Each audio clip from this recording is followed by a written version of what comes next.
Item ಯಾವುದೇ ಇರಲಿ try ಮಾಡಿ ಆಚಿ ಚಿಕನ್ ಮಸಾಲಾ. ಮಧ್ಯಪ್ರಾಚ್ಯದಲ್ಲಿ ಇರಾನ್ ಅಮೆರಿಕ ವಾರ್ ಮುಂದುವರೆದಿದೆ. ಯುದ್ಧದ ಬಗ್ಗೆ ಅಮೆರಿಕ ಅಧ್ಯಕ್ಷ ಟ್ರಂಪ್ ಸುದ್ದಿಗೋಷ್ಠಿ ಮಾಡಿದ್ದಾರೆ. ಇರಾನ್ನ ನೌಕಾನೆಲೆ ವಾಯುನೆಲೆ ಧ್ವಂಸ ಮಾಡಿದ್ದೇವೆ ಅಂತ ಹೇಳಿದ್ದಾರೆ.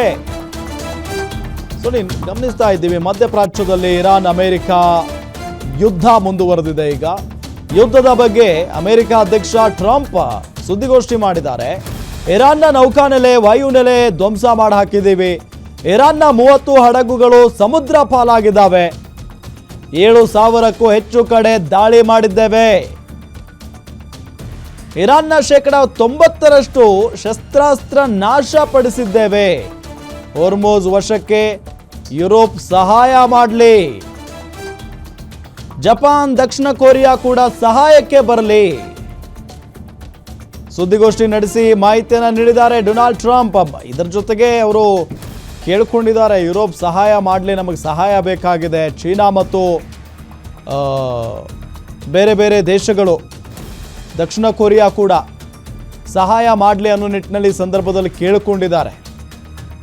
ಜೊತೆಗೆ ಎಲ್ಲ ರಾಷ್ಟ್ರಗಳಿಗೂ ಕೂಡ, ಅದರಲ್ಲಿ ನ್ಯಾಟೋ ರಾಷ್ಟ್ರಗಳಿಗೂ ಕೂಡ ನಮಗೆ ಸಹಾಯಕ್ಕೆ ಬನ್ನಿ, ನಮ್ಮ ಸಹಾಯಕ್ಕೆ ಅನ್ನೋ ನಿಟ್ಟಿನಲ್ಲಿ ಕೇಳಿಕೊಂಡಿದ್ದಾರೆ. ಬಟ್ ನ್ಯಾಟೋ ರಾಷ್ಟ್ರಗಳು ಹ್ಞೂ ಅಂತಾನೂ ಅಂದಿಲ್ಲ, ಹ್ಞೂ ಅಂತಾನೂ ಅಂದಿಲ್ಲ, ಜಸ್ಟ್ ಸೈಲೆಂಟ್ ಆಗಿದ್ದಾವೆ ಅಂತ ಅಂದರೆ ಅರ್ಥ ನಾವು ನಿಮ್ಮ ಈ ಯುದ್ಧದಲ್ಲಿ ಭಾಗಿಯಾಗಲ್ಲ ಅಂತ ಹೇಳಿ. ಸೊ ನೋಡಿ, ಜಪಾನ್, ದಕ್ಷಿಣ ಕೊರಿಯಾ ಕೂಡ ಸಹಾಯಕ್ಕೆ ಬರಬೇಕು ಅನ್ನೋ ನಿಟ್ಟಿನಲ್ಲಿ ಕೇಳಿಕೊಂಡಿದ್ದಾರೆ ಡೊನಾಲ್ಡ್ ಟ್ರಂಪ್ ಅವರು. ಇದ್ರ ಜೊತೆಗೆ ಈಗ ಇರಾನ್ನ ನೌಕಾನೆಲೆ ವಾಯುನೆಲೆ ಧ್ವಂಸ ಮಾಡಿ ಹಾಕಿದ್ದೀವಿ. ಇರಾನ್ನ 30 ಹಡಗುಗಳು ಸಮುದ್ರ ಪಾಲಾಗಿದ್ದಾವೆ.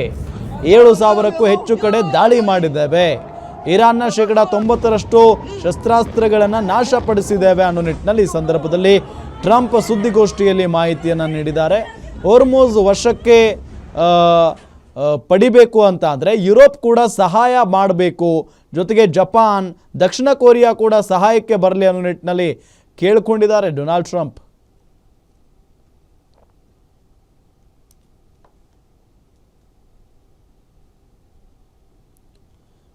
ಗಮನಿಸ್ತಾ ಇದ್ದೀವಿ, ಒಂದು ಕಡೆ ಅಮೆರಿಕ ಮತ್ತು ಇಸ್ರೇಲ್ ಸೇರಿ ಇರಾನ್ನ ಸಂಪೂರ್ಣವಾಗಿ ಸದೆ ಬಡಿಬೇಕು, ನಾಶ ಮಾಡಬೇಕು ಅನ್ನೋ ನಿಟ್ಟಿನಲ್ಲಿ ನಿಂತ್ಕೊಂಡಂಗೆ ಕಾಣಿಸ್ತಾ ಇದೆ. ಸೊ ಇದೆಲ್ಲದರ ನಡುವೆ ಈಗ ಇರಾನ್ ಕೂಡ ಏನು ಕಡಿಮೆ ಇಲ್ಲ, ಇರಾನ್ ಕೂಡ ಏನು ಹೆದರ್ತಾ ಇಲ್ಲ. ಅಮೆರಿಕಾಗೆ ಸೆಡ್ಡು ಹೊಡೆದು ನಿಂತ್ಕೊಳ್ತಾ ಇದೆ. ನಾವಂತೂ ಸುಮ್ಮನೆ ಇರಲ್ಲ. ಒಂದು ಕಡೆ ಟ್ರಂಪ್ ಹೇಳ್ತಾರೆ ಕದನ ವಿರಾಮ ಆಗುತ್ತೆ ಸದ್ಯದಲ್ಲೇ, ಇರಾನ್ ಘೋಷಣೆ ಮಾಡುತ್ತೆ, ನೋಡ್ತಾ ಇರಿ ಅನ್ನೋ ನಿಟ್ಟಿನಲ್ಲಿ. ಬಟ್ ಇರಾನ್ ಹೇಳ್ತಾ ಇದೆ, ನೀವು ಹೇಳಿದ್ದಕ್ಕೆಲ್ಲ ನಾವು ಓಕೆ ಅನ್ನಲ್ಲ. ನಮ್ಮ ಸರ್ವೋಚ್ಚ ನಾಯಕನನ್ನು ಬಲಿ ಪಡೆದಿದ್ದೀರಿ, ನೀವು ನಮ್ಮ ಸಾಕಷ್ಟು ಜನ ಅಮಾಯಕರನ್ನು ಬಲಿ ಪಡೆದಿದ್ದೀರಿ, ನೀವು ಹೇಳ್ದಂಗೆ ಕೇಳೋಕ್ಕಾಗಲ್ಲ ಅನ್ನೋ ನಿಟ್ಟಿನಲ್ಲೆಲ್ಲ ಈಗಾಗಲೇ ಇರಾನ್ ಹೇಳಿದೆ. ಜೊತೆಗೆ ಪ್ರತಿಕಾರದ ಬೆಂಕಿಯಲ್ಲಿ ಬೇಯ್ತಾ ಇದೆ ಇರಾನ್, ಪ್ರತಿಕಾರ ತೀರಿಸಿಕೊಳ್ತೇವೆ ಅಂತ ಹೇಳಿ.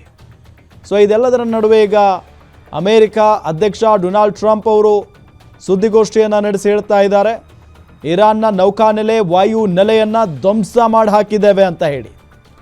ಜೊತೆಗೆ ಇರಾನ್ನ 30 ಹಡಗುಗಳು ಕೂಡ ಸಮುದ್ರ ಪಾಲಾಗಿವೆ. 7,000ಕ್ಕೂ ಹೆಚ್ಚು ಕಡೆ ನಾವು ದಾಳಿ ಮಾಡಿದ್ದೇವೆ.